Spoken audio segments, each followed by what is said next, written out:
Il était aux anges chaque fois qu'il pouvait amuser la galerie. Et il pouvait aller très loin dans la provocation. Il excellait dans ce domaine. Il n'aurait d'ailleurs jamais pu être aussi populaire s'il n'avait pas pris plaisir à ça.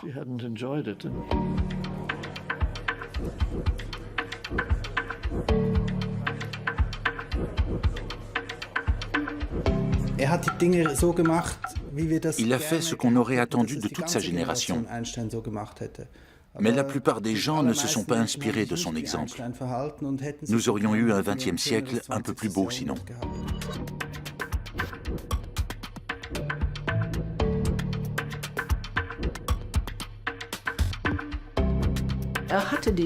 Einstein était considéré comme une référence. J'affirme haut et fort que son autorité s'appuyait sur deux axes. Être dans la vérité de l'espace et du temps, un sacré morceau, et être dans la vérité dans son temps.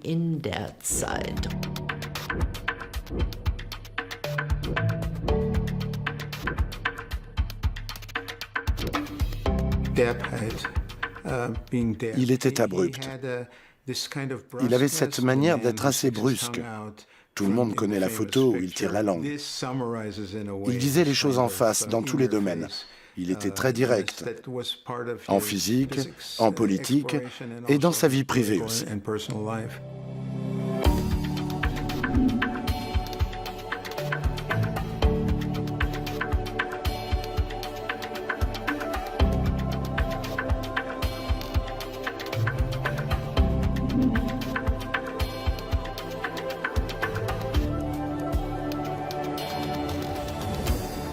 What do you think of prohibition, Professor? Ich trinke nicht, also ist mir das ganz gleich. En 1932, Albert Einstein arrive aux États-Unis.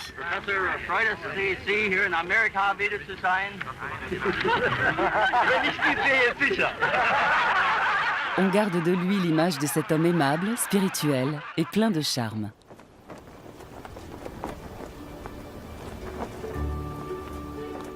Albert Einstein était déjà une icône, une star de la science de son vivant. De longues années après sa mort, des documents inédits sur sa vie mettent en lumière ses échecs et sa dimension humaine. L'homme a incarné la grandeur et la tragédie du XXe siècle mieux qu'aucun de ses contemporains.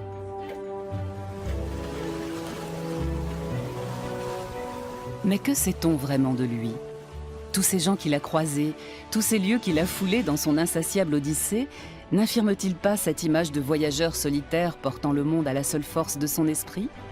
Est-il un saint qui planerait au-dessus des passions des mortels ? On peut retenir le piètre marié père, ou bien le savant Cosinus, professeur aussi charmant qu'excentrique, sorti tout droit de la culture pop.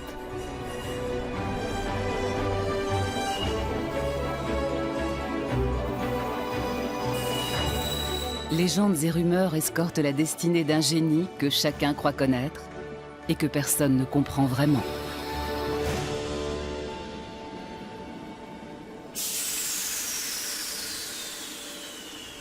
En 1932, le physicien Albert Einstein a déjà ses plus grandes découvertes scientifiques derrière lui. À Kaput, près de Potsdam, il vit une existence qui lui convient dans la forêt de Brandebourg, à des années-lumière de l'agitation de la grande métropole qu'est Berlin, pourtant très proche. Il se moque éperdument des apparences. Si les gens veulent me voir, je suis là. Et si ça les amuse de voir ce que je porte comme habit, je leur ouvre grand mon armoire. Il coulera 3 étés très heureux dans sa maison en bois. Cette propriété en lisière de forêt est un lieu de rencontre. Elle est ouverte à tous. Amis, hôtes de renom y défilent, rejoints à l'occasion par les 2 fils du premier mariage d'Albert Einstein. Les filles de sa seconde épouse, Ilse et Margot, ne manquent pas à l'appel. Elsa décharge son mari de tous les tracas domestiques et assure les arrières.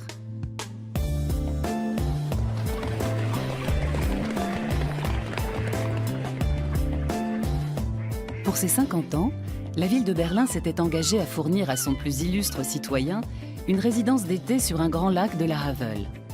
Les plans de la maison ne sont pas encore dessinés, que de violentes polémiques éclatent déjà à ce sujet. Albert Einstein décide alors de faire construire la maison à ses frais. Elle deviendra son havre de paix. Erika Britzke accueille ici les biographes d'Albert Einstein et autres visiteurs venus du monde entier. Il était à Berlin depuis 1914. Il connaissait déjà les nombreux lacs du fleuve Havel. À partir du moment où il s'est installé ici, il a aimé cet endroit par-dessus tout. L'Académie des sciences de Prusse l'avait gratifié de conditions de travail très généreuses. Il travaillait à la maison et les grosses têtes les plus célèbres se déplaçaient jusqu'ici pour venir le voir, si bien que Kaput est devenu un endroit vraiment à part.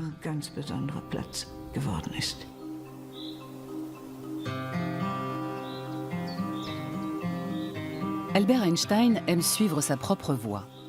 Il reconnaît être quelqu'un qui n'a jamais appartenu de tout cœur à l'État, au pays natal, au cercle des amis, et pas même à la famille dans le sens étroit du terme. Une petite ritournelle de son cru exprime avec concision le fond de sa pensée. Je n'ai qu'une moue quand j'entends le petit mot « nous », comme si nous pouvions ne faire qu'un avec un autre animal. Toute approbation dissimule un abîme recouvert mais béant.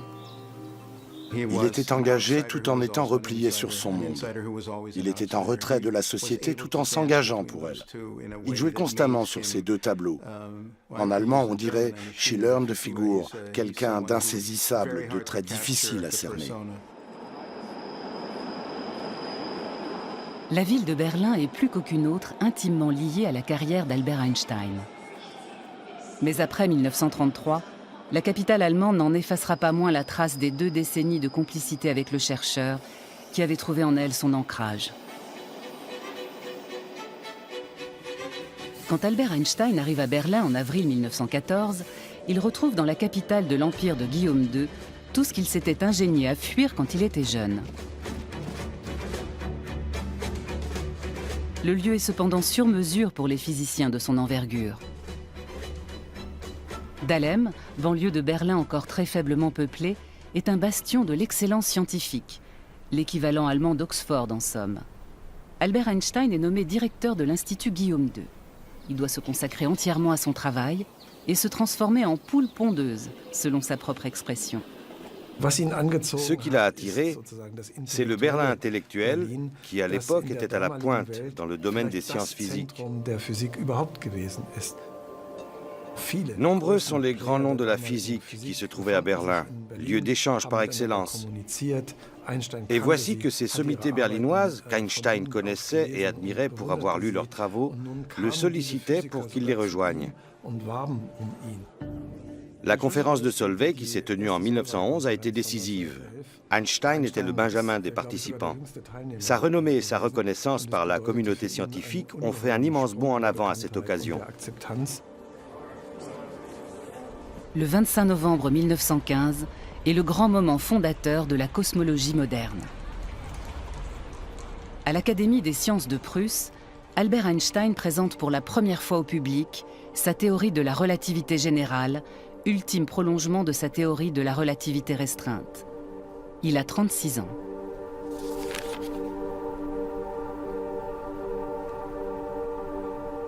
Quatre pages de formules énigmatiques qui transforment radicalement la perception du monde et restent valables aujourd'hui. Mais de prime abord, ses collègues montrent peu d'enthousiasme. L'approche mathématique était inhabituelle, très complexe. Les applications de cette théorie étaient a priori très peu nombreuses. En fait, il n'y en avait qu'une qu'Einstein pouvait non seulement prédire, mais aussi vérifier. Il s'agissait de la légère déviation de l'orbite de Mercure. À ce sujet, il a dit « Ce qui m'a fait le plus plaisir, c'est de constater que ma théorie concordait avec le déplacement du périhélie de Mercure. » Beaucoup de gens très sérieux l'ont pris pour un illuminé. C'est le signe que vous êtes un vrai rebelle, quand les gens de la vieille école ne vous comprennent absolument pas et pensent que vous êtes fou.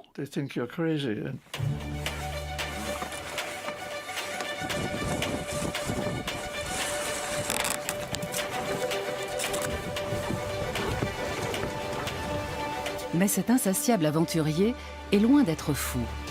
Son coup de génie de tous les superlatifs est l'aboutissement de plusieurs siècles d'errance spirituelle entre les notions d'espace, de temps et de gravitation universelle. Le chercheur obstiné sort finalement victorieux d'un bras de fer qu'il a opposé à Isaac Newton et aux lois de la physique classique.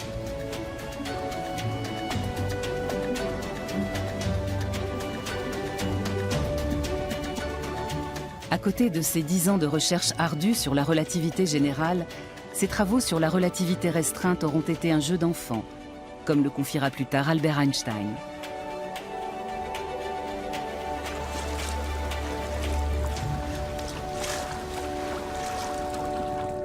Avec la théorie de la relativité générale, espace et temps ne sont plus un socle fixe, mais sont partie intégrante de l'événement physique. L'un des pionniers de la recherche sur la théorie de la relativité générale, John Wheeler, a établi que la masse indiquait à l'espace-temps comment il devait se courber et que l'espace-temps indiquait à la masse comment se déplacer.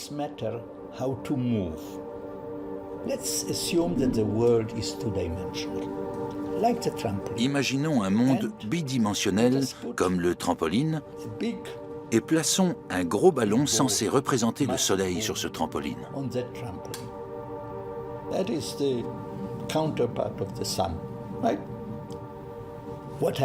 Que se passe-t-il? Le gros ballon va creuser une vallée, va creuser notre monde. Maintenant, prenons une bille. Si cette bille n'est pas lancée à une vitesse suffisante, elle va terminer sa course sur le ballon. Continuons à imaginer. Le trampoline est désormais invisible. Nous ne voyons plus que le ballon et la bille. Nous concluons que le gros ballon a attiré la bille. C'est ce que voyait Newton.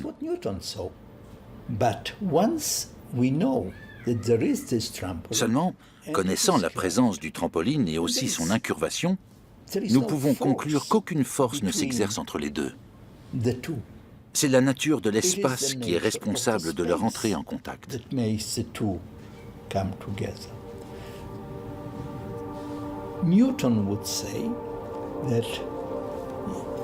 Newton affirmerait que deux corps se rencontrent sous l'effet de la loi de la gravitation universelle. Einstein dit, mais non, il n'y a pas de force qui s'exprime entre les deux corps. Le mouvement résulte de la forme de l'espace qui est incurvé.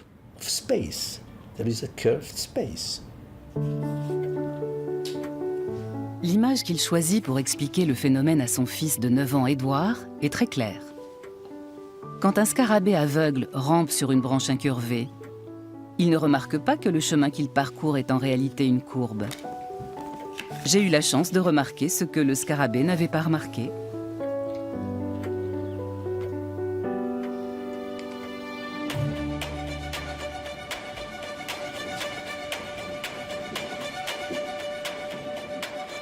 À l'origine de la théorie de la relativité générale, il y a une petite expérience de pensée qu'Albert Einstein qualifiera d'idée la plus lumineuse de sa vie.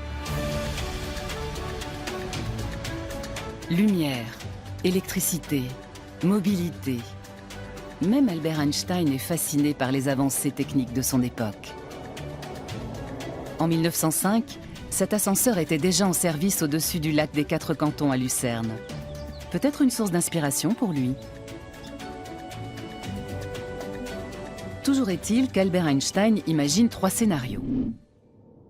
Tout d'abord, la cabine est posée sur la Terre. Le passager a les pieds collés au plancher, sous l'effet de la force de gravitation.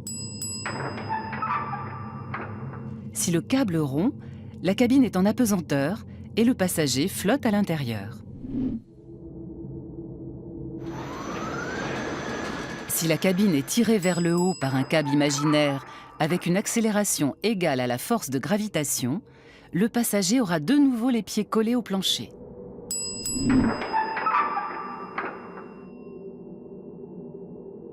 Le cahier de Zurich, dans lequel Albert Einstein griffonne ses idées, atteste du cheminement ardu qui a été le sien pour creuser, interpréter et généraliser l'étroite relation entre accélération et force gravitationnelle. Le nom de Grossman, son collaborateur, revient ici. Là, il réfléchit. Chaque fois que Grossman intervient, c'est beaucoup plus lisible. Et on y comprend enfin quelque chose. Du même coup, l'écriture laborieuse écarte définitivement l'illusion d'une idée lumineuse tombée du ciel. En réalité, le chemin vers la connaissance a été tortueux, semé d'embûches et de pistes qui ne menaient à rien. Albert Einstein a dû solliciter l'aide de tiers tout au long du parcours.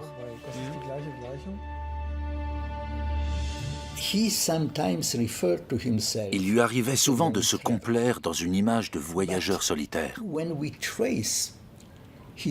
Mais quand on regarde sa méthode de plus près, sa façon d'exercer son activité scientifique, on se rend compte qu'il n'était pas du tout isolé dans son coin. Il avait une abondante correspondance avec ses collègues qui étaient aussi des amis. Il partageait avec eux ses joies et ses frustrations. Albert Einstein n'aurait jamais eu le succès qu'il a eu s'il avait toujours fait bande à part. Il a sans aucun doute fait preuve d'une originalité rarement égalée, mais il a eu du soutien, c'est indéniable. Ce qui reste de plus remarquable dans l'œuvre d'Einstein, c'est la théorie de la relativité générale. Quelqu'un d'autre aurait pu trouver la théorie restreinte à sa place. Mais la théorie de la relativité générale aurait très bien pu ne jamais être découverte sans lui. C'était tellement inédit, tellement différent de tout le reste en science. Il est vraiment allé au fond des choses. C'est en ce point qu'il est semblable à Newton. Il ne s'est pas contenté de découvrir une nouvelle théorie, il a découvert un nouveau langage. On peut évoquer un vrai joyau mathématique qui ne ressemblait à rien de déjà vu. Pour les astrophysiciens d'aujourd'hui, Albert Einstein n'est autre qu'un nouveau Copernic, un Kepler, un Galilée de l'univers. En 1924, depuis l'observatoire du Mont Wilson, on aperçoit pour la première fois de nouvelles galaxies situées au-delà de notre Voie lactée. 5 ans plus tard, l'astronome américain Edwin Hubble recueille les premières informations sur le fait que l'univers est en expansion. Plus notre regard se porte loin, et plus nous nous plongeons dans le passé, jusqu'aux origines de l'univers. Albert Einstein a ouvert les portes d'un nouvel univers qui n'est ni éternel ni statique, mais dynamique et évolutif. Ce n'est que longtemps après sa mort que le bien fondé de la théorie de la relativité générale sera reconnu.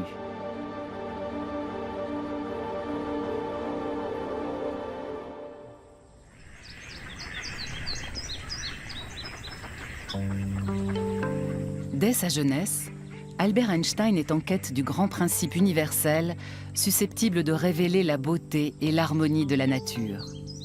Il est convaincu que la plus grande simplicité mathématique y est réalisée. Cette intime conviction sera le fil conducteur de son œuvre scientifique jusqu'aux dernières années de sa vie. Il remet tout en cause, quitte à bousculer les principes indéboulonnables d'un savoir communément admis de longue date. Au départ, on ne savait pas grand-chose sur la jeunesse d'Einstein. Les 30 premières années de sa vie étaient une zone d'ombre. C'est un pas important qui a été franchi en se rendant en Suisse pour en savoir plus sur cette période de sa vie.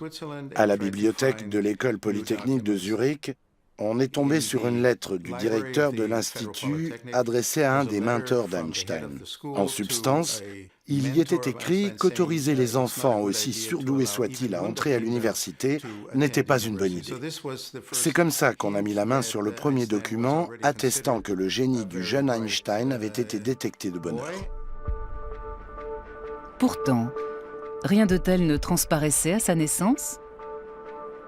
Quand Albert Einstein vient au monde en 1879 à Ulm, ville située dans le sud de l'Allemagne, ses parents sont frappés par la taille hors norme de sa tête. Le simplet, c'est le surnom que lui donne son institutrice qui a été engagée pour son éducation. L'enfant a des accès de colère incontrôlables et il tarde à parler. Il a du mal à articuler mots et phrases intelligiblement. Le musée Einstein, intégré au musée d'histoire de Berne, retrace pas à pas l'évolution d'un génie en herbe. La vie du jeune Albert commence par une enfance plutôt ordinaire et protégée, aux côtés de sa sœur de 2 ans, sa cadette. Ses parents, Hermann et Pauline, viennent tous les deux de la Souabe en Bavière. Albert Einstein prend leur accent souabe et imite leur dialecte, qui le suivra jusque dans son exil américain.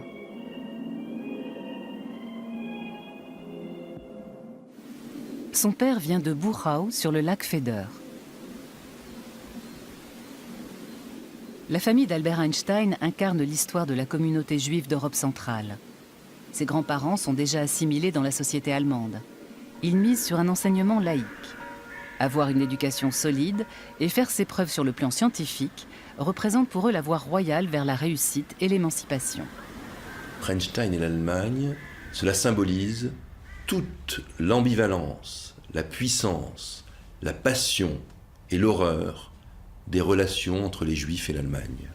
Cette espèce d'amour-haine qui a été portée au plus haut, tant dans l'amour, dans la splendeur, dans la magnificence, dans la créativité, dans cet esprit en réalité allemand qu'avaient si bien saisi les Juifs, et par ailleurs qui a atteint des sommets, évidemment, dans l'horreur pour eux-mêmes. Albert est un enfant éveillé et curieux. Stimulé par son oncle et son père, qui ont une petite entreprise d'appareillage électrique, il se passionne pour les sciences en général et les mathématiques en particulier. Il dévore tous les ouvrages sur les soulèvements populaires qui lui tombent sous la main et cultive dès son plus jeune âge une haine farouche de la force militaire. Il est allé à l'école du Second Reich et très tôt, il va détester l'autorité, et l'autorité telle qu'elle est pratiquée en Allemagne. Et il y a cette chose tout à fait exceptionnelle, qu'à l'âge de 16 ans, Einstein va refuser et va rejeter sa nationalité allemande, va rendre son passeport pour être apatride à la fin du 19e siècle. Mais il a cette opposition, une forme de haine de ce qu'est en train de devenir l'Allemagne, de cet autoritarisme qui tient en germe l'Allemagne du 1914. À 16 ans, avoir cette capacité de dire « je rends mon passeport », alors que les siens ont mis tant d'années à l'acquérir. Ses parents étaient partis s'installer à Pavie, en Italie. Albert avait laissé tomber le lycée pour les accompagner, à leur grand regret. Ensuite, il a décrété qu'il allait passer le concours d'entrée à l'école polytechnique de Zurich. Il est parti, mais s'est fait recaler à l'examen. Il était très sûr de lui, mais ça ne suffisait pas pour intégrer cette école sans diplôme d'études secondaires. Voilà comment il est arrivé à Aarau. Un changement de cadre qui va lui porter chance. Au pays de l'horlogerie, le jeune homme de 16 ans, fasciné par la nature de la lumière, se pose une drôle de question qui va décider de son avenir. Que se passerait-il si j'essayais de rattraper un rayon de lumière et que je finisse par le rattraper ?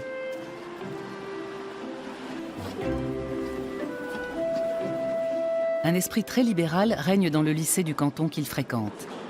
Les enseignants encouragent leurs disciples à penser par eux-mêmes, ce qui fait forte impression sur lui.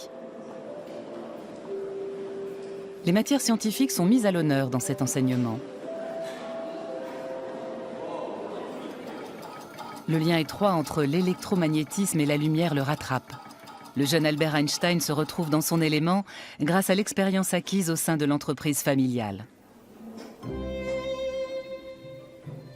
C'est dans la ville suisse d'Aarau qu'est née la légende d'un Albert Einstein bien piètre élève. Il s'agit en fait d'un malentendu. Peu de temps avant le passage du baccalauréat, le système de notation change. Au lieu du 1, c'est désormais le 6 qui est la meilleure note. Albert Einstein, à qui on a par la suite volontiers prêté une réputation de cancre, obtient en fait les meilleurs résultats de son année. La seule copie d'examen qui laisse à désirer est sa rédaction en français, qui porte sur ses projets d'avenir. Le devoir est truffé de fautes de grammaire et d'orthographe. Si j'ai la chance de réussir aux examens, j'irai à l'école polytechnique à Zurich. J'irai à la Polytechnique à Zurich. À l'école polytechnique. Albert Einstein se voit déjà professeur de physique théorique dans cet établissement. Une fonction en accord avec ses goûts personnels et son manque d'esprit pratique. Et ensuite, vous donnez votre version. D'accord? Qui aurait commencé?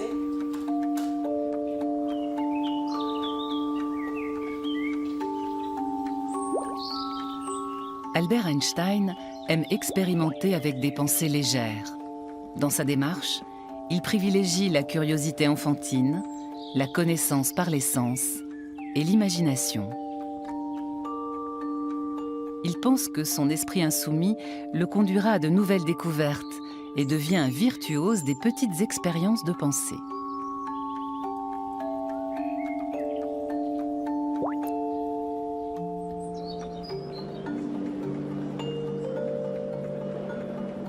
Les professeurs de l'école polytechnique ont affaire à un étudiant frondeur pour qui l'autorité inepte est l'ennemi numéro 1 de la vérité. En outre, c'est une forte tête. L'université ne propose pas de cours magistral sur la nouvelle théorie de la lumière. Qu'à cela ne tienne, Albert travaille seul à la maison, dans sa bulle. Il étudie en particulier l'électrodynamique de Maxwell ou les travaux très avant-gardistes d'Ernst Mach. Albert Einstein rencontre son grand amour sur les bancs de l'université. Comme toutes les villes de cette époque, Zurich était une ville en pleine mutation, très fière de sa modernité et de ses deux établissements d'enseignement supérieur, l'école polytechnique et l'université. C'est aussi à Zurich qu'on trouvait beaucoup d'étudiantes russes. Les Suissesses n'étaient pas encore acceptées à l'université, mais les étrangères, oui. Là, il fait la connaissance de Mileva Maric, qui est la seule femme à suivre les mêmes cours que lui. Cette Serbe d'origine austro-hongroise qui étudie la physique lui plaît énormément. Et ils tombent tous les deux amoureux l'un de l'autre. À la lecture des lettres qu'il lui a adressées, on se rend compte qu'il ressent un amour profond et sincère pour elle. Mileva était plus mûre que lui. Elle avait 3 ans de plus et elle lui a donné la confiance en lui-même qu'il n'avait pas forcément au départ. Ils sont tous les deux physiciens. Ils empruntent des ouvrages à la bibliothèque et prennent un plaisir fou à découvrir la physique ensemble. Mais en même temps, ils font des excursions, partent en balade en bateau sur le lac de Zurich et calfeutrent leur univers avec l'amour et la physique.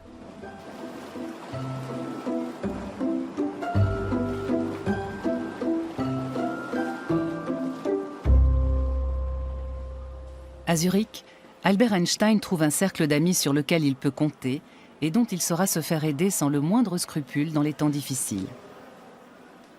Marcel Grossman a rendu de fiers services à Einstein.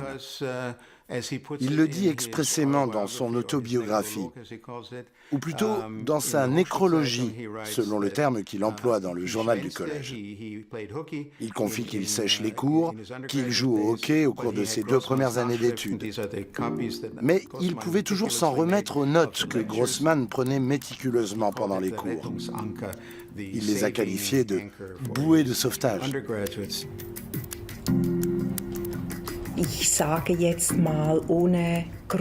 Je serais tentée de le formuler ainsi. Disons que sans Grossman, il n'y aurait jamais eu d'Einstein. Grossman était vraiment un étudiant modèle à côté d'Einstein, qui était, lui, très épris de liberté et toujours un peu décalé. Il négligeait les travaux pratiques et avait même écopé d'un avertissement pour manque d'assiduité aux cours.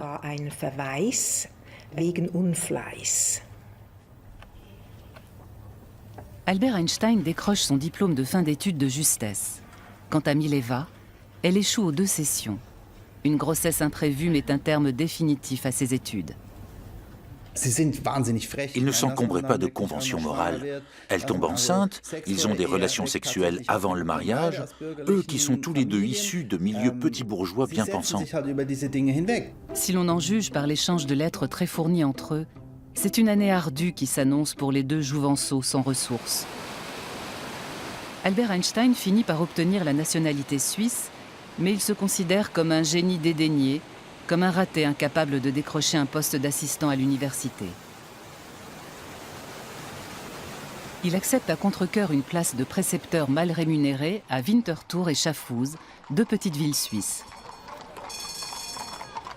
C'est en Serbie, dans la ville de Novi Sad et bien loin d'Albert, que Mileva met au monde leur petite fille, Liserl. Est-elle morte peu après sa naissance? A-t-elle été adoptée? Cet épisode de la vie d'Albert Einstein reste nimbé de mystère. Toujours est-il que le nom de Liserl n'a plus jamais été mentionné après 1903. Les lettres calomnieuses à ce sujet ont été scrupuleusement gardées secrètes par les exécuteurs testamentaires. Personne ne connaissait l'existence des lettres qu'il a échangées avec Mileva Maric avant qu'elles ne soient retrouvées par hasard.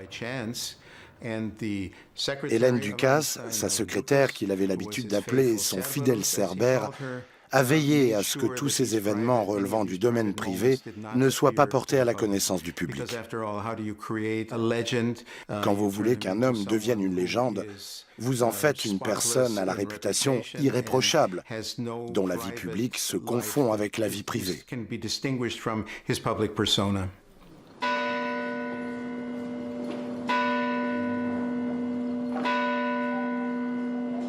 Une lueur d'espoir semble enfin poindre à l'horizon.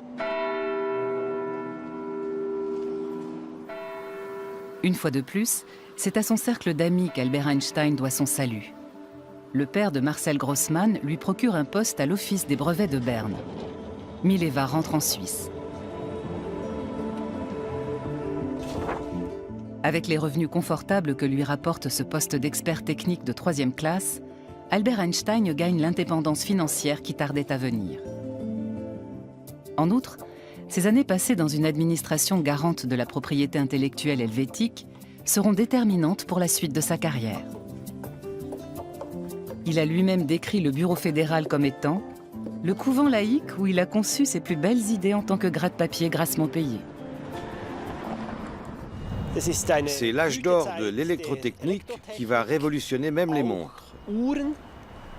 Il y avait beaucoup de nouveaux brevets qui circulaient, mais il s'aperçoit que la question de savoir comment transporter le temps sur de grandes distances pour la synchronisation des horloges est au cœur des préoccupations.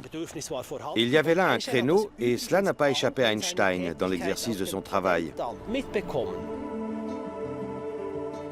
Il sait répartir rigoureusement son temps.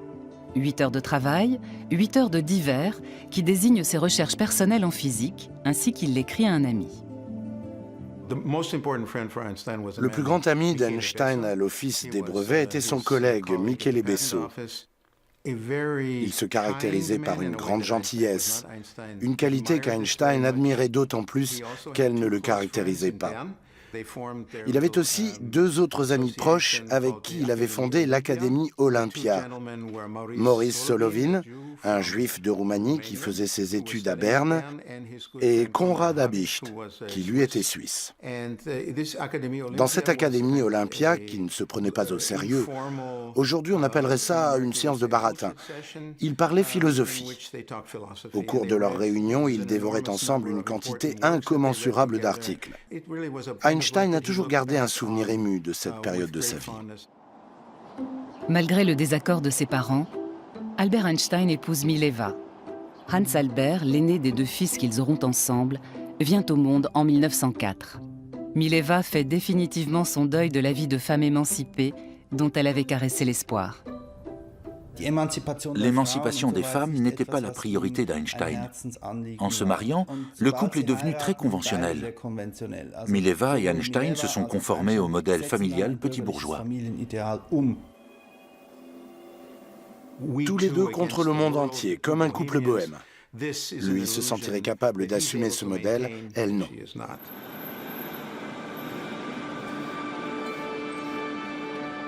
Au 49 de la rue Kramgasse à Berne, les conversations se poursuivent tard dans la nuit.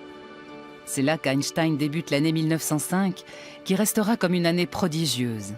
Un vrai feu d'artifice d'idées géniales qui restera dans les annales. Le degré de participation de la talentueuse physicienne qu'était Mileva reste à ce jour une énigme. Cher Habicht, écrit Albert Einstein à son ami de l'Académie Olympia. Que faites-vous donc, espèce de baleine congelée? Je vous promets 4 de mes travaux. Le premier concerne le rayonnement et les propriétés énergétiques de la lumière, et il est vraiment révolutionnaire. Le 4e article traite d'une électrodynamique des corps en mouvement qui vous intéressera sûrement.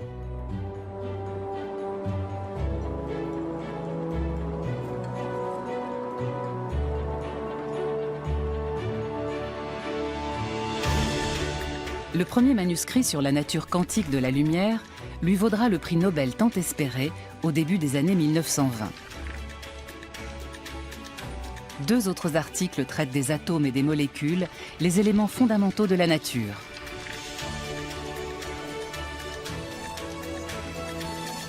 Dans le 4e article, il expose sa théorie de la relativité restreinte qui remet complètement en cause les notions d'espace immuable et de temps absolu.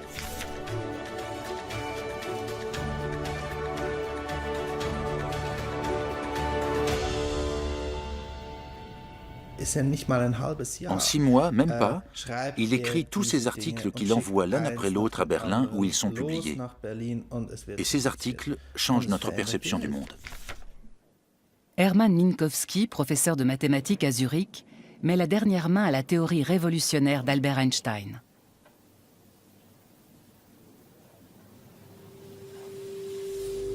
Dorénavant, l'espace et le temps ne peuvent plus être traités indépendamment. Ils sont imbriqués l'un dans l'autre et unis dans le concept d'espace-temps, désormais incontournable. Albert Einstein pose le principe de la constance de la lumière et met à mal la notion de simultanéité. Chaque unité de temps est tributaire de son système de référence. Quand je suis dans un train en mouvement, mon temps n'est pas le même que celui d'un homme debout sur le quai.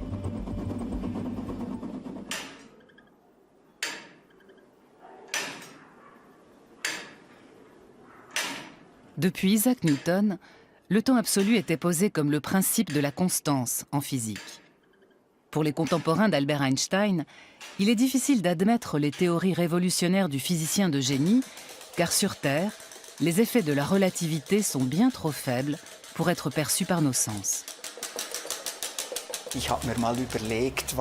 me suis demandé ce que ce concept de temps extensible voulait dire. Qu'est-ce que ça donnerait si cette horloge, qui est suspendue à 7 mètres au-dessus du sol, était en contact avec la Terre? Tic-tacerait-elle vraiment plus lentement, comme l'affirme la théorie de la relativité? Jusqu'à ce que je trouve une page sur Internet où l'on montrait comment faire les calculs. Je suis effectivement arrivé au résultat suivant. L'horloge à 7 mètres au-dessus du sol avance de 2,1 secondes tous les 100 millions d'années.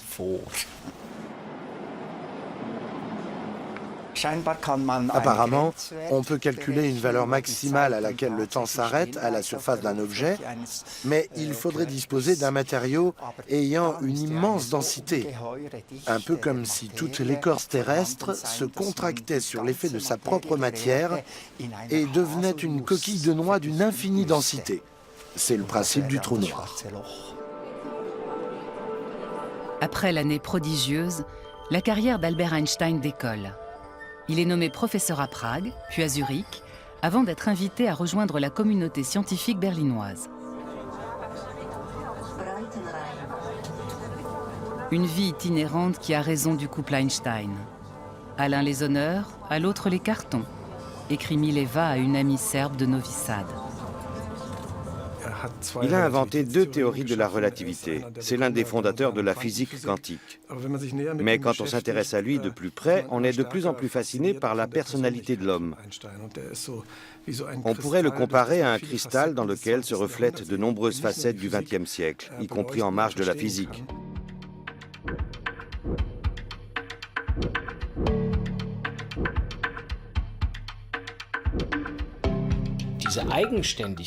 C'était un esprit libre, révolutionnaire, qui ne ployait jamais avec l'obsession de ne surtout pas être un mouton.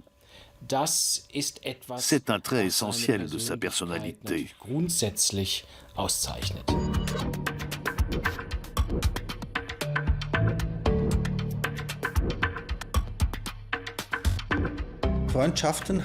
Il a entretenu de grandes amitiés masculines toute sa vie. C'était très important pour lui. Il ne laissait pas les femmes l'approcher facilement. Il les laissait venir et repartir. Le couple vit sa séparation définitive en juillet 1914 sur le quai de la gare d'Anhalt à Berlin. L'aîné de leurs deux fils, Hans Albert, a 10 ans, Édouard le cadet, 4 ans. Peu de temps auparavant, Albert Einstein a posé à Mileva des conditions draconiennes et irrecevables pour tenter de sauver leur couple.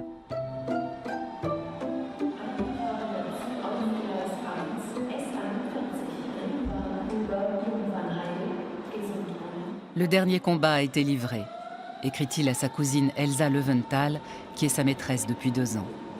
Hier, ma femme est partie avec mes 2 fils. J'étais sur le quai et je les ai embrassés une dernière fois. J'ai pleuré comme un enfant. J'avoue que je me sens légèrement abattue. C'est une épreuve qui ressemble un peu à la mort.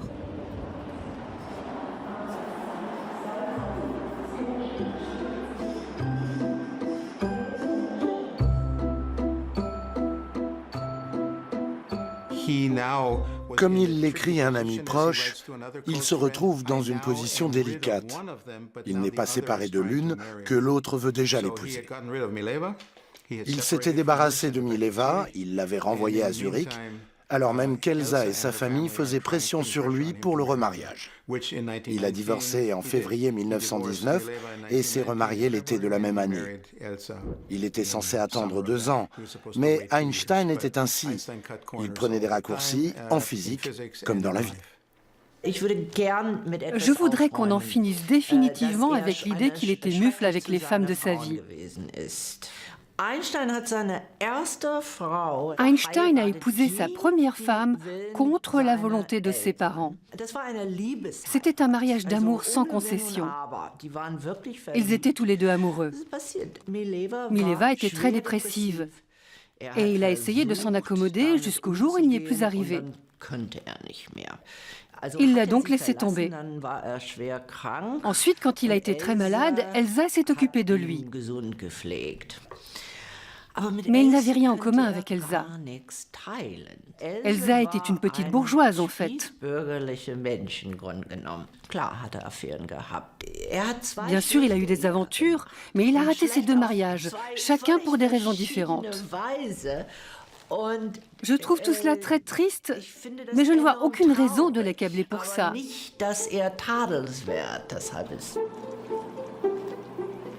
En emménageant dans le Bayerisches Viertel, le quartier bavarois de Berlin, le fils égaré retourne dans sa tribu.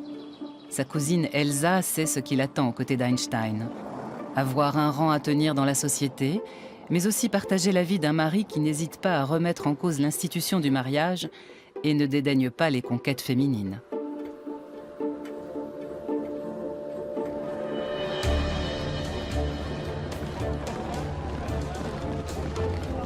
En août 1914, éclate la Première Guerre mondiale et l'élan patriotique s'embrase. Albert Einstein y voit le signe d'une hystérie collective. C'est dans ce genre d'épreuve qu'on se rend compte qu'on a affaire à des moutons, confie-t-il. Je n'ai que mépris et dégoût. Albert Einstein se déclare résolument pacifiste. Ses positions marginales sont tolérées, mais ne lui attirent pas que des amis.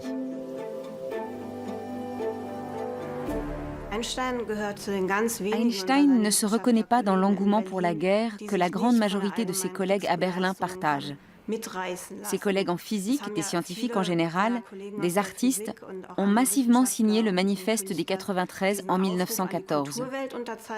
Ce manifeste justifie le nationalisme et le militarisme et récuse les accusations d'exaction. Einstein n'a pas voulu signer. Il fait même partie de ceux qui étaient farouchement contre. Il appartient à la toute petite minorité qui a signé un contre-appel.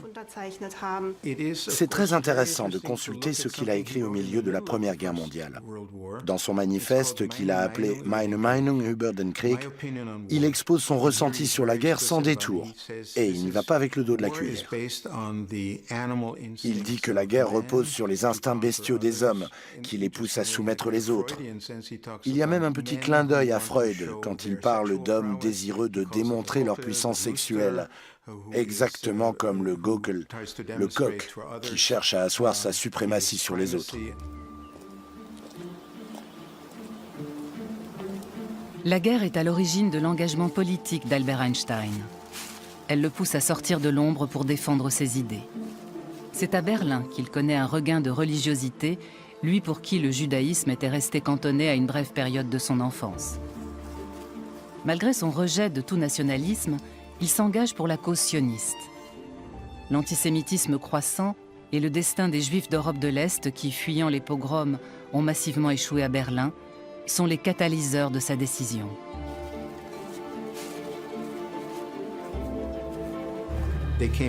Ils venaient des villages appelés shtetl en Russie, et ces Juifs d'Europe de l'Est étaient doublement dédaignés. Les Allemands les méprisaient, mais les Juifs allemands tout autant. De quoi attiser l'empathie d'Einstein pour ces opprimés. Il s'élevait contre le monde universitaire, qui barrait le passage aux étudiants et professeurs juifs de l'Est.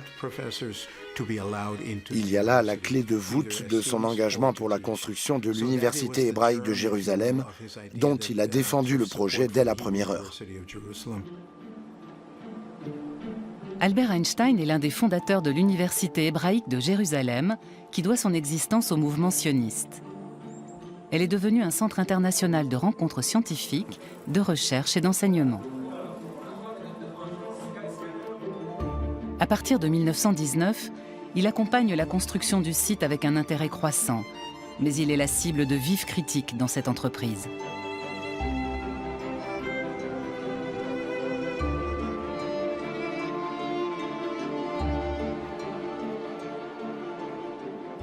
C'est l'un des premiers à défendre l'idée d'une patrie protégée avec ses traditions.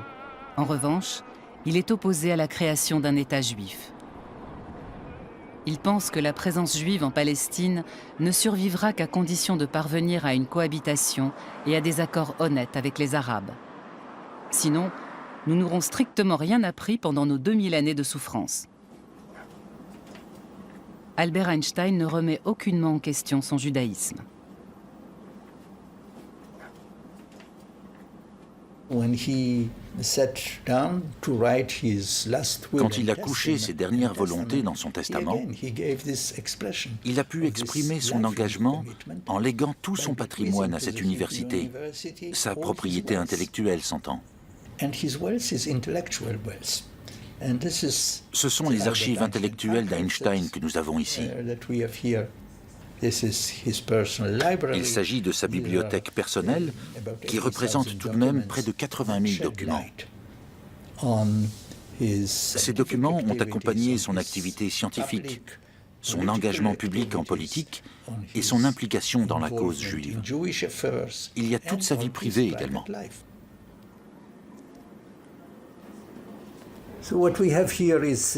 Nous avons ici le manuscrit de 46 pages sur sa théorie de la relativité. Il a une très belle écriture. Il n'y a pas beaucoup de ratures. Si vous vous intéressez surtout au contenu, tout cela existe en version imprimée que vous pouvez toujours consulter. Il n'en reste pas moins que la version manuscrite a beaucoup de charme. Elle vous permet de voir comment il travaillait au moment où il a écrit ça. Peu après la guerre, le monde entier apprend que l'astrophysicien britannique Arthur Stanley Eddington a vérifié empiriquement les thèses de la relativité générale d'Albert Einstein à l'occasion d'une éclipse. Le ciel a tranché. La théorie d'Einstein triomphe.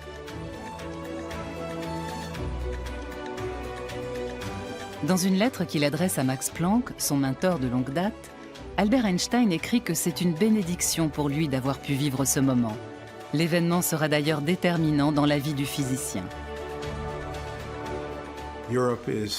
L'Europe sort exsangue de la guerre, et voilà qu'un homme armé d'un simple crayon et d'un morceau de papier sort une formule de son chapeau et nous explique le fonctionnement des astres. Il fait preuve d'une confiance en lui et d'un aplomb qui se sont perdus dans les décombres de la guerre où toutes les valeurs se sont effondrées. Arrive cet homme qui lit dans les pensées de Dieu et nous explique comment l'univers fonctionne.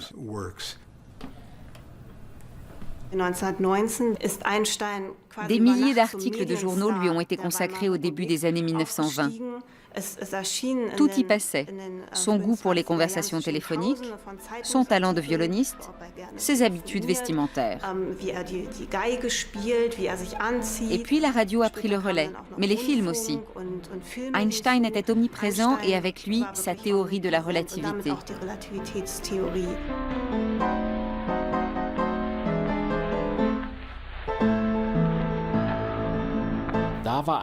Einstein s'est hissé du statut de physicien ordinaire à celui de phénomène, de génie du millénaire qui a complètement bouleversé tous les repères. On l'a soudain vu changer d'allure.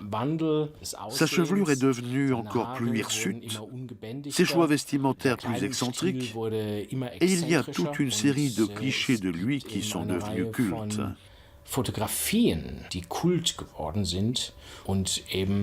Ils mettent en avant un homme qui ne tient pas son rang et fait figure de personnage underground.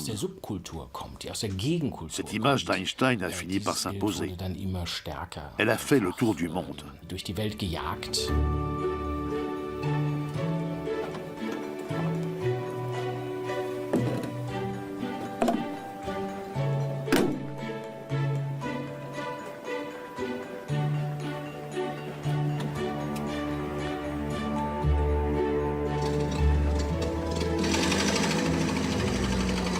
En tant que célébrité mondialement reconnue, Albert Einstein est sollicité de toutes parts, bien au-delà de ses compétences de physicien. Sa voix a du poids. Ça m'apprendra à n'avoir eu que mépris pour l'autorité. Le destin s'est chargé de faire de moi une autorité, soupire-t-il, confronté à sa popularité déjà légendaire.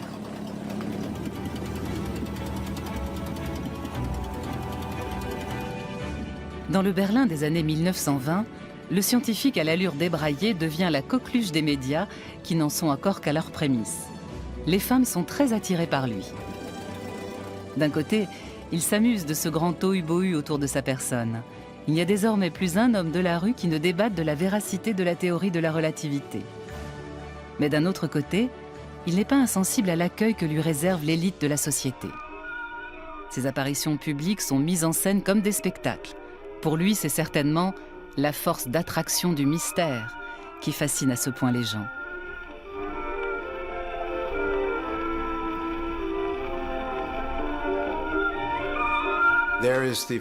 Il y a cette question célèbre qu'Einstein aurait posée à Charlie Chaplin. Pourquoi les gens applaudissent dès qu'ils me voient et en font autant pour vous? La réponse de Chaplin: parce qu'ils ne comprennent rien à ce que vous racontez et qu'ils croient tout comprendre de moi.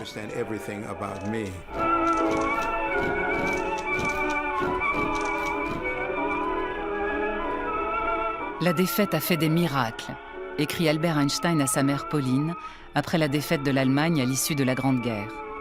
En démocrate et socialiste convaincu, il croit fermement à un nouveau départ.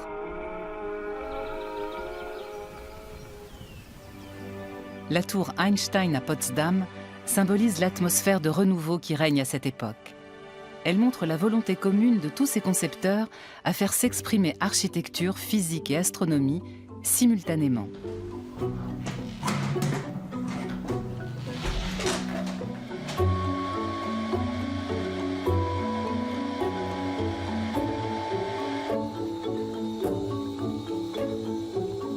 L'Observatoire astrophysique de Potsdam continue à remplir sa mission première. La lumière, principale source d'information qui relie des observateurs terrestres à l'univers, continue d'y être décryptée.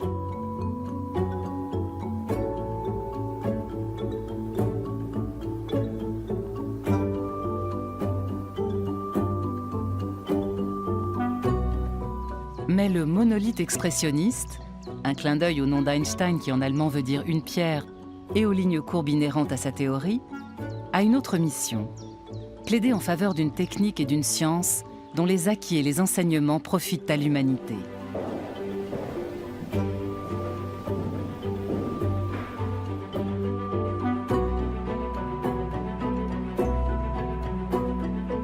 Armé de son passeport suisse, l'érudit allemand, fervent cosmopolite, effectue en 1921 son premier grand voyage outre-Atlantique. C'est en proie à des sentiments mitigés qu'il accompagne avec sa femme une délégation officielle juive. Ce n'est pas de gaieté de cœur que je me rends en Amérique. Je le fais dans l'intérêt des sionistes qui doivent aller mendier des fonds en dollars pour la construction du site universitaire, confie-t-il à son ami Maurice Solovine dans une lettre. Aux USA, il est accueilli en véritable héros. Il y avait des parades en guise de comité d'accueil. Les Beatles à côté, rien à voir. Par la suite, les parades sont devenues plus proches de manifestations pour empêcher l'homme aux idées socialistes de fouler le sol américain.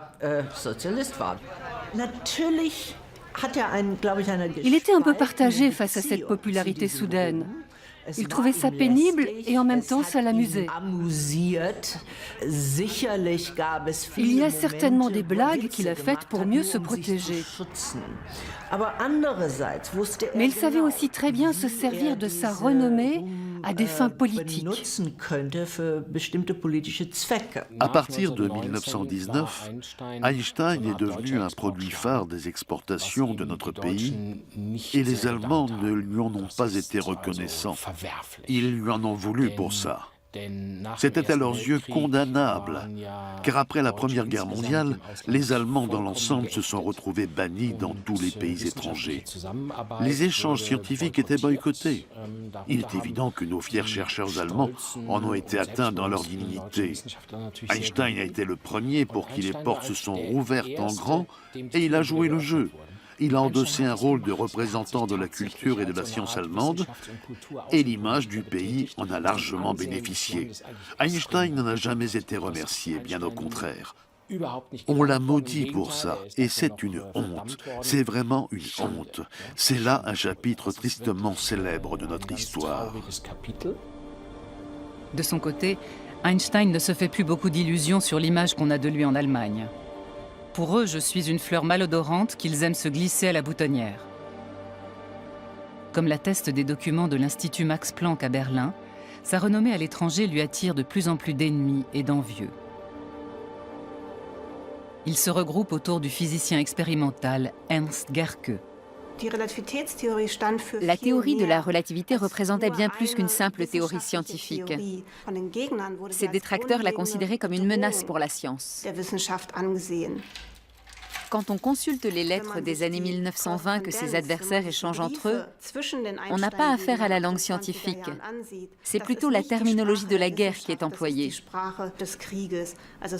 On trouve des déclarations comme « On va combattre la théorie de la relativité jusqu'à ce que mort s'en suive ». Et on voit très clairement que ça va bien au-delà d'une simple querelle scientifique.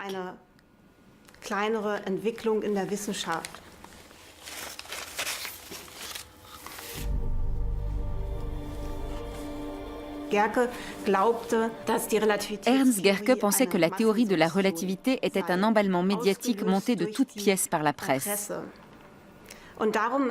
C'est pour le démontrer qu'il a collectionné des milliers d'articles de journaux comme autant de preuves que le succès de la théorie de la relativité reposait entièrement sur une construction et sur la couverture médiatique d'Einstein.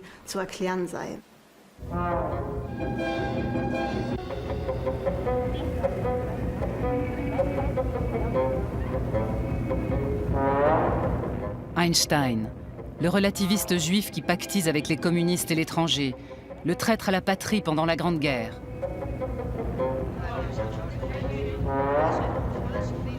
C'est un mélange explosif de nationalistes et de revanchards nostalgiques qui se concocte derrière la jeune démocratie de la République de Weimar et qui rend les Juifs responsables de la défaite.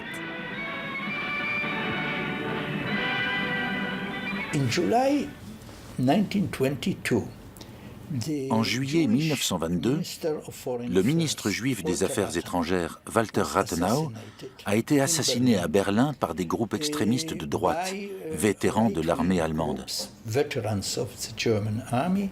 Il l'accusait de brader l'Allemagne dans le traité de Versailles.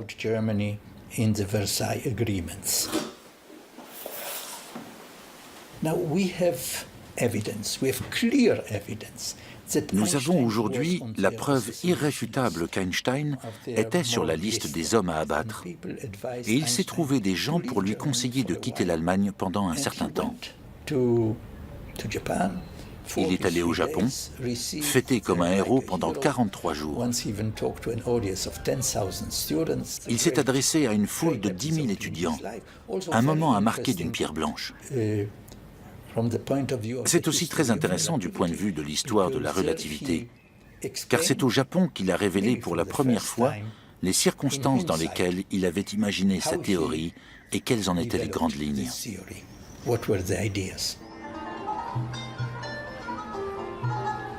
Après ce voyage au Japon, Einstein visite pour la première et dernière fois de sa vie la Palestine.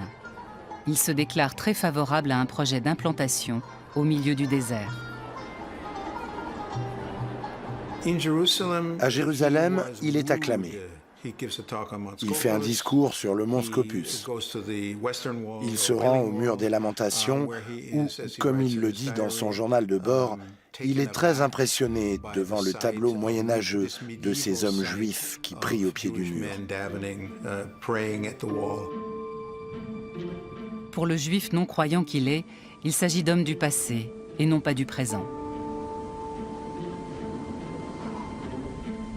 On lui a demandé s'il n'avait pas envie de s'installer en Palestine et d'y enseigner, et je crois que l'expression qu'il a employée, c'était « le cœur dit oui, la tête dit non ».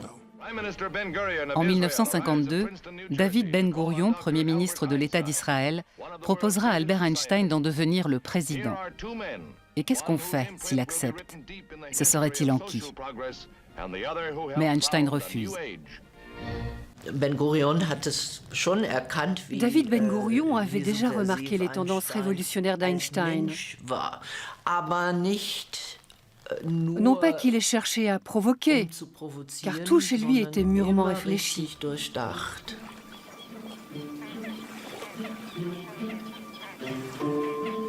Albert Einstein sait pertinemment qu'il ne serait pas à sa place en tant que représentant d'un État ou d'un parti politique.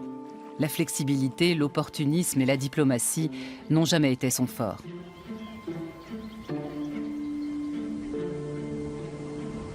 Le physicien du siècle est aussi un homme très engagé en politique. Il rédige des lettres à tour de bras, signe des pléiades de résolutions et s'insurge avec la sincérité sans concession qu'on lui a toujours connue. Au dernier souffle de la République de Weimar, le volume de sa correspondance explose.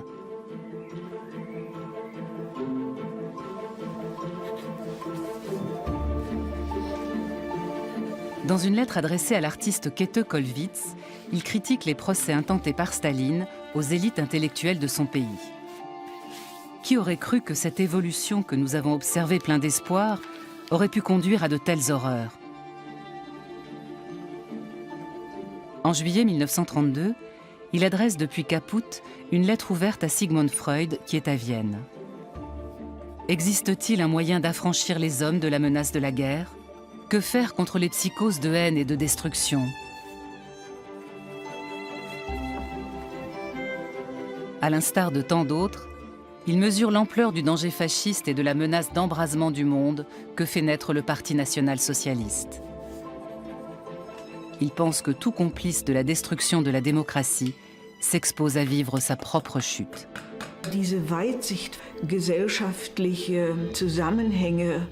Cette clairvoyance, cette justesse dans l'analyse des maillons de la société, c'est très étonnant chez un homme qui passe pour être distrait. Mais il est très lucide envers tout ce qui se passe dans la société.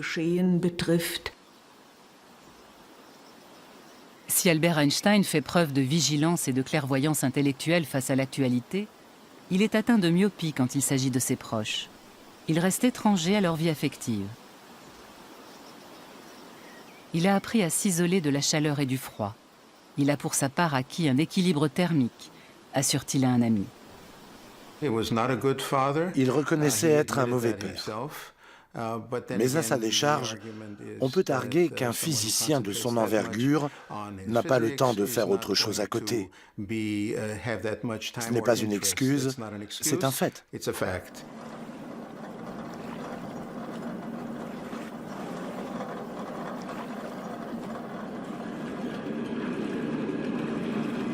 Pendant 3 ans, Kaput est le centre du monde pour Albert Einstein.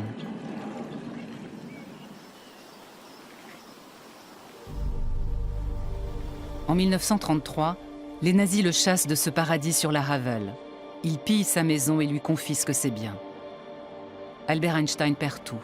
Ses meilleurs amis, le cocon de la langue allemande et le seul lieu qu'il avait pu considérer comme son port d'attache. Il doit fuir.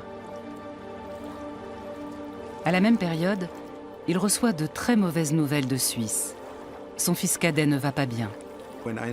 L'été 1933, Einstein rend visite à Édouard. Il quitte Le Coq-sur-Mer, la petite commune belge, où il a trouvé refuge après la prise de pouvoir d'Hitler. Et il retrouve son fils cadet à Burgolsli, une clinique très réputée à la périphérie de Zurich, où sont internés les gens atteints de troubles mentaux. C'est ici qu'Albert Einstein prend définitivement congé de Mileva et de son cher fils Édouard, schizophrène, interné dans un hôpital psychiatrique pour une durée indéterminée. Un traumatisme indélébile pour la mère, et pour le père, un constat d'impuissance face à ce qu'il considère comme un coup du destin. Il l'avouait lui-même lorsqu'il disait « Mon fils restera le seul problème sans solution ». Il y a dans l'attitude d'Einstein, dans cette sorte de... c'est pas un abandon de son fils, mais dans cette sorte de distance tellement compréhensible, dans cette sorte de refus de la maladie, dans cette sorte de frayeur. Et c'est cela qui est intéressant, c'est que cet homme qui n'avait peur de rien, qui n'avait pas peur de Goebbels, qui n'avait pas peur de Staline, qui n'avait pas peur de John Edgar Hoover, qui les avait affrontés, avait peur de cette maladie, avait trouvé quelque chose de plus fort que lui. C'était un problème qu'il n'arrivait pas à maîtriser, malgré sa capacité d'analyse d'une part et son humour de l'autre. Il reste quelques photos avec son fils, dont certaines prises lors de la dernière visite à Burgolsli. Elles en disent plus long que n'importe quel discours, car Einstein joue du violon. C'est très touchant de voir qu'Einstein rend visite à son fils à l'hôpital et lui joue du violon. C'est une tentative de communiquer avec ce fils par la musique.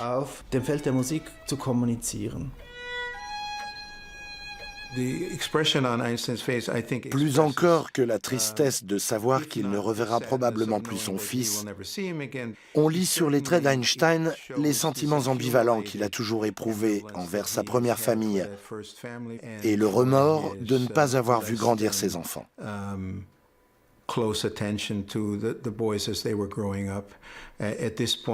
Édouard a 23 ans, il survivra à son père de 10 ans et décédera à l'âge de 65 ans. C'est quelqu'un qui n'aura jamais la chance de vivre une vie normale.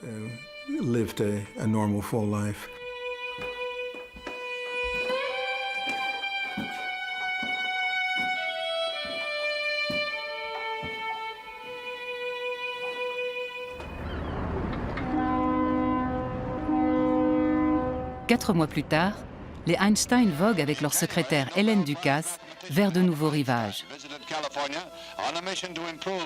Les journalistes jubilent. Perdu pour l'Europe, gagné pour l'Amérique.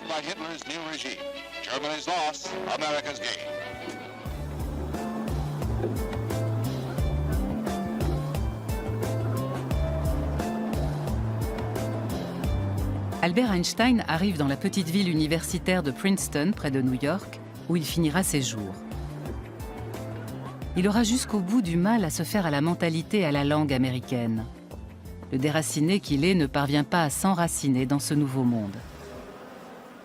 C'est très bizarre d'être aussi connu et de se retrouver aussi seul. Mais il est clair que face à la popularité qui est la mienne, les autres sont sur la défensive et cela conduit à l'isolement.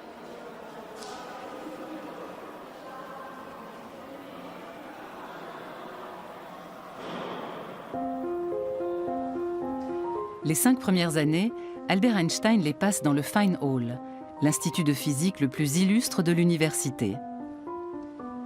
Il a trouvé une image magnifique pour décrire Princeton. Un village très tranquille et cérémonieux, habité par des demi-dieux juchés sur des échasses. halb Goethe aufstelzen.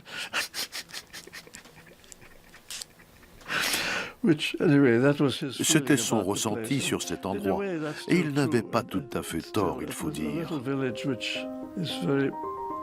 C'est un petit village assez prétentieux, où les gens ont une haute opinion d'eux-mêmes. Et c'est encore vrai aujourd'hui. Le seul élément nouveau, c'est la mixité, car il y a des étudiantes maintenant. Ça a fait évoluer la ville.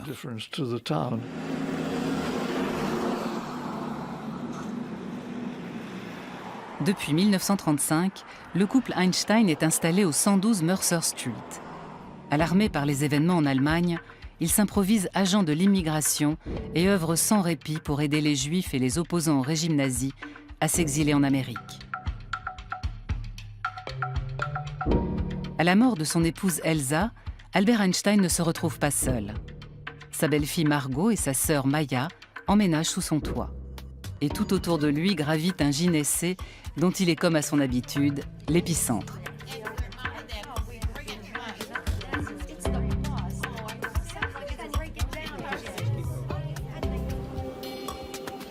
À l'Institute for Advanced Study, l'Institut des études supérieures de Princeton, véritable Eldorado des plus grands penseurs du monde entier, Albert Einstein occupe le poste qu'il gardera jusqu'à la fin de sa carrière.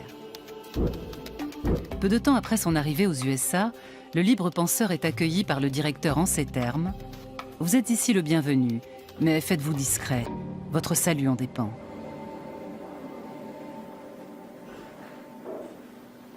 À l'Institut, Albert Einstein s'immerge dans l'univers des formules mathématiques, la science restant pour lui le domaine le plus stimulant. Il garde ses distances avec la jeune génération de talents scientifiques à laquelle appartient le physicien Freeman Dyson. Puis-je la voir de plus près? Elle est très jolie, je l'ai depuis 40 ans.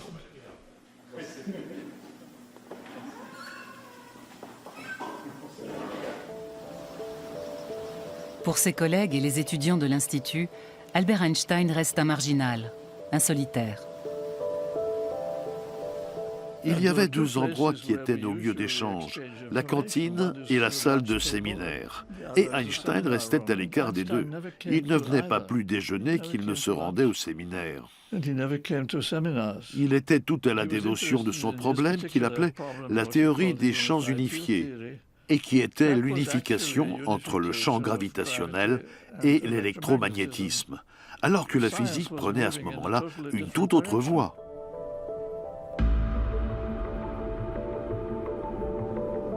Le plus grand mystère pour moi, c'est qu'il ne se soit jamais intéressé à la théorie des trous noirs, qui était la synthèse de la gravitation et de l'électromagnétisme. Chaque galaxie a un énorme trou noir en son centre qui joue un grand rôle dans toute l'histoire du cosmos. C'est quelque chose d'absolument essentiel dans notre vision de l'univers et c'est la conséquence la plus sensationnelle de la théorie de la relativité générale. Le trou noir est la plus belle chose qui est découlée de la théorie d'Einstein. Il faut dire que nous étions des jeunes gens très arrogants.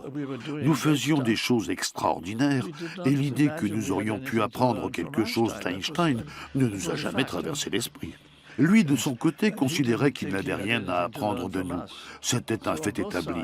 Le manque d'intérêt était réciproque et c'est une honte quand on y repense.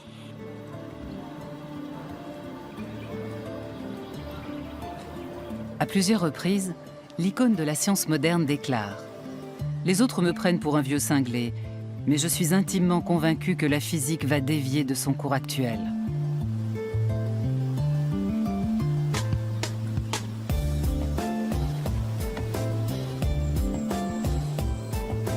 L'Amérique a fait d'Einstein une icône immortelle, mais elle a aussi propagé l'idée que son idole n'a plus rien généré de nouveau sur ses vieux jours. Ce n'est pas un hasard si cette appréciation erronée est émise par une société qui n'apprécie pas outre mesure de se voir confrontée aux questions qu'Einstein a placées au centre du débat pendant son exil. Il avait tellement contribué à la physique et à la science qu'il aurait pu se reposer sur ses lauriers pour le restant de ses jours. Il n'en serait pas moins resté ce grand scientifique dont la légitimité était établie. Mais ce qui est remarquable, c'est qu'il n'a pas voulu en rester là. Après son arrivée aux États-Unis, son travail est devenu plus politique. Il se sentait concerné par la paix. Et c'est devenu un citoyen du monde.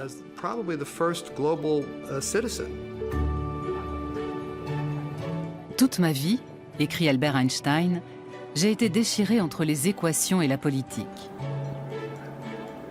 Le spectre de ses activités remplit déjà 14 volumes des Einstein Papers, publiés en 1987 par Princeton University Press. D'autres vont suivre.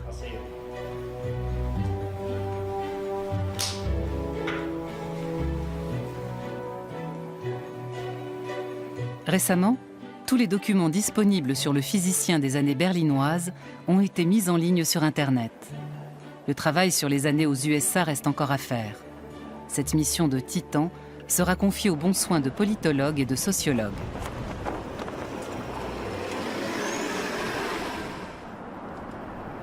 En 1940, à Trenton, Albert Einstein prête serment sur la Constitution américaine et devient citoyen américain tout en conservant son passeport suisse. Le plus célèbre des réfugiés politiques américains n'en restera pas moins un citoyen qui continue à dire le fond de sa pensée, sans crainte ni concession. Il n'a jamais cessé de se voir comme un rebelle. Cette solidarité qu'il avait vis-à-vis des opprimés était au centre de la légende d'Einstein dans la sphère politique. Dans ce pays, il était horrifié par l'attitude des Blancs envers les Africains, tous ceux qu'on appelait les nègres. Il a manifesté sa solidarité avec eux à maintes reprises. Il a fait des discours dans la Lincoln University, qui est une université fréquentée exclusivement par des Noirs. Il s'était lié d'amitié avec Paul Robeson, qui luttait pour l'égalité des droits civiques.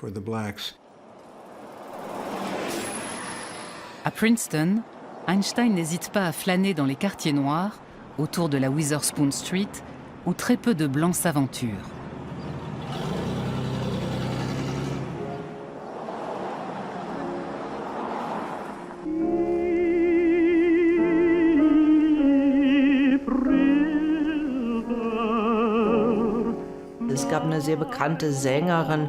Il y avait une chanteuse très connue, Marian Anderson. Elle a donné un récital à Princeton. Le plus grand hôtel de Princeton n'a pas voulu l'accueillir parce qu'elle était noire.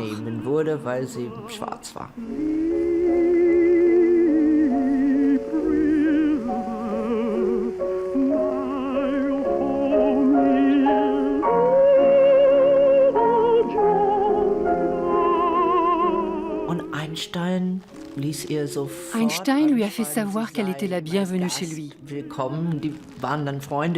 Ils sont restés amis à vie. Pour chacun de ces pays de résidence, Albert Einstein est un volcan imprévisible qui peut s'embraser à tout moment. Le sentiment de peur lui est étranger. « Personne ne peut m'atteindre, dit-il. Tout glisse sur moi comme de l'eau sur des ailes de canard. » confie-t-il à sa dernière maîtresse, Johanna Fantova.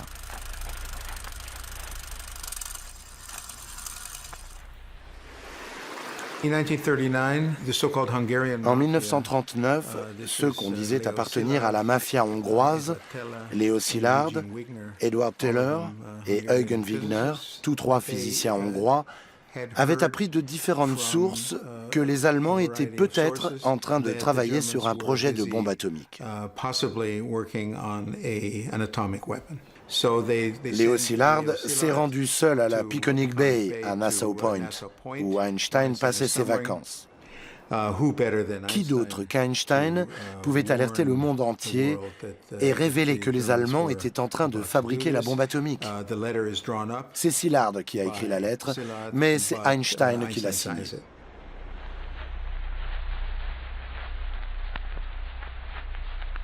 Une lettre lourde de conséquences. le péché originel d'Albert Einstein, qui va faire de lui le père de la bombe atomique. Il considère la lettre où il conseille au président Roosevelt de développer son programme d'armes nucléaires comme la plus grande erreur de sa vie. Devant la menace que fait planer la dictature nazie, il ne voit pourtant pas d'autre issue. Einstein s'est vu dans l'obligation politique de signer cette lettre.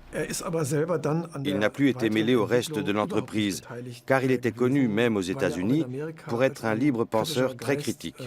Il y a un énorme dossier sur Einstein. Il montre que le FBI était déjà sur les traces de son prétendu passé communiste en Allemagne. Il a été accusé d'avoir fréquenté des groupes pacifistes et bien sûr, le pacifisme dans ce contexte de guerre froide était considéré comme une prise de position pro-soviétique. Du genre, si vous êtes pacifiste, c'est que vous n'êtes pas pour nous. Pour toutes ces raisons, il n'était pas question de mettre Einstein dans le secret. Et l'affirmation qu'il est responsable de la bombe atomique est parfaitement fausse. La masse d'un corps est la mesure de son contenu en énergie. La plus célèbre formule du monde, Albert Einstein l'avait développée en supplément de sa théorie de la relativité restreinte. En 1905, il ne pouvait pas se douter du potentiel de destruction que recelait la fatale équation. Quand cela a donné lieu à la fabrication de la bombe atomique larguée sur le Japon, Einstein a été l'un des premiers à être épouvanté par cette évolution et à vouloir informer sur les dangers de la technologie nucléaire à des fins militaires. Le mouvement de la paix tel que nous le connaissons aujourd'hui et l'opposition à l'armement nucléaire, c'est en partie à Einstein qu'on les doit. Dans une émission télévisée qui fait sensation, Albert Einstein dénonce la folle course à l'armement entre les Russes et les Américains.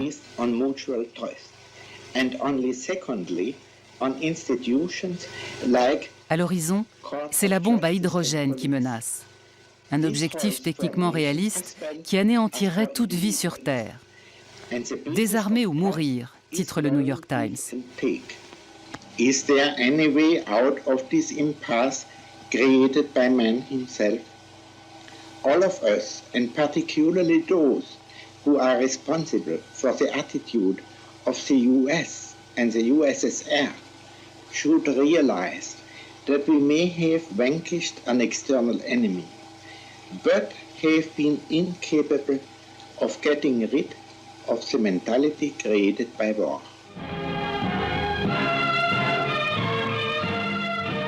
Sous la direction d'Edgar Hoover, le FBI amasse un énorme dossier de plus de 1800 pages sur Albert Einstein. McCarthy entame alors une chasse aux sorcières qui vise tous ceux qui sont proches du Parti communiste. The fight against the Communist Party has been a double battle. One against the subversion of the principles of American society, the other against espionage. Les dénonciations empoisonnent le climat aux USA. Albert Einstein, qui est personnellement visé, n'hésite pas à se servir de sa popularité. Il prend haut et fort la défense de citoyens mis au banc de la société américaine, comme le physicien Robert Oppenheimer, et de ceux qui, comme les époux Rosenberg, sont condamnés à mort pour espionnage. Il était vraiment digne de sa réputation. Il disait ce qu'il pensait et se moquait des conséquences. C'est vraiment un aspect intéressant de sa personnalité. Il pouvait dire tout ce qu'il voulait, il était intouchable.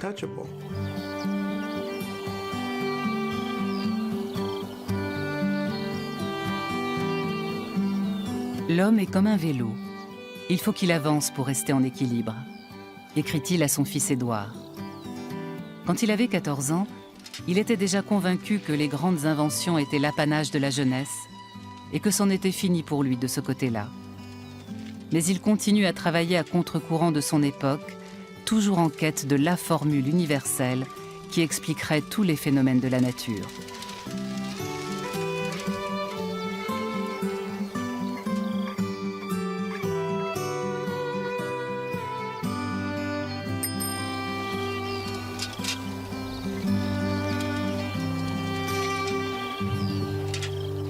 Je crois que la notion de contradiction est centrale pour Einstein. Einstein, c'est ce que démontrent ses grands travaux. Là où d'autres auraient essayé d'aplanir un peu les résultats, lui a soutenu qu'il fallait voir la contradiction. Dans chacun des combats qu'il a menés, que ce soit pour le pacifisme pendant la Première Guerre mondiale, mais pas dans la Deuxième, contre le macartisme, contre le racisme, il a toujours eu raison. Dans son petit manifeste « Pourquoi le socialisme ?», il a écrit « L'anarchie économique de la société capitaliste telle qu'elle existe aujourd'hui est la véritable racine du mal. » Je crois que dans 10 ans ou 15 ans peut-être, on dira là encore « Einstein avait raison ». Il n'a jamais voulu pardonner au pays qu'il a vu naître, ni à la ville de ses plus grands succès et plus amères expériences. Il n'en est pas moins vrai qu'un an avant sa mort, il a eu un geste de réconciliation en direction des jeunes du lycée de Berlin qui porte aujourd'hui son nom. Die Verbundenheit mit Albert Einstein ist an unserem Gymnasium lebendige Tradition. Unsere Abiturienten freuen sich seither mit ihrem Abschlusszeugnis auch eine Kopie dieses Briefes von Albert Einstein an die Schüler zu bekommen. Da drin in diesen Abiturzeugnissen von Albert Einstein. Alles Gute zu Le 18 avril 1955, Albert Einstein décède des suites d'une rupture d'anévrisme. Il s'éteint à l'âge de 76 ans et quitte ce monde sans regret ni effusion. Hélène Ducas, sa future exécutrice testamentaire, consigne fidèlement les événements de ses derniers jours à l'hôpital. Il a refusé une opération en urgence, la jugeant de mauvais goût. « Je pars quand je veux », toujours très élégant. Il meurt dans son sommeil à 1h25.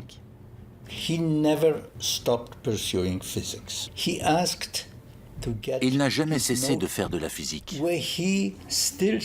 Il a réclamé son carnet et s'est débattu jusqu'au bout avec des équations pour essayer de faire aboutir ses recherches sur la théorie des champs unifiés. C'est la même semaine qu'il a signé le manifeste Einstein-Russell, avec ses vues sur la politique mondiale, la paix et la guerre. Et il a aussi écrit un discours qu'il voulait prononcer à l'occasion du 7e anniversaire de l'indépendance d'Israël. À sa demande, il est incinéré le jour même de sa mort. Ses cendres sont dispersées au large du petit État de Delaware, en Nouvelle-Angleterre. Et que surtout personne ne songe à garder mes ossements comme des reliques. La mort ne veut rien dire, avait écrit Albert Einstein 3 mois avant la fin, en apprenant le décès de son meilleur ami Michele Besso en Suisse. Pour nous, physiciens convaincus, la distinction entre passé, présent et futur n'est qu'une illusion, même si elle a la vie dure.